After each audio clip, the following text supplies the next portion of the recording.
Spomenik Победа. Spomenikот Победа 100 години потоа е донација на уметникот и скулптор Златко Бојковски, а е посветен на сите жртви од Првата светска војна.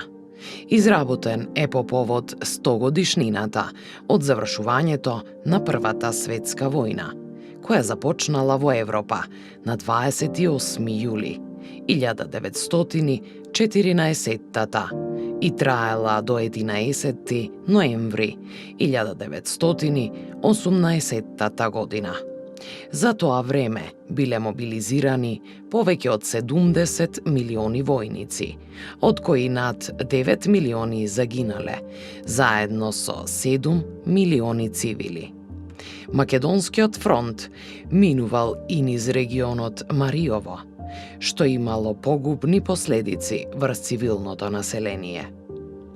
Голем број на села биле опустошени и огромен дел од населението не ја преживеало војната.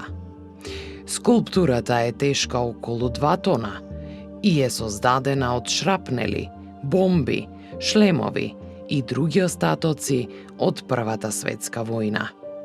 Градешница е родно село на уметникот и лично тој долго време ги собирал остатоците по линијата на фронтот.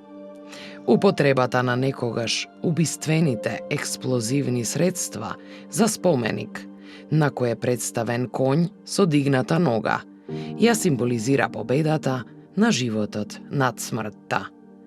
Овој споменик е еден од ретките во Република Македонија, кој е направен во спомен на сите жртви од Првата светска војна, воени и цивилни, независно од нивната верска и национална припадност.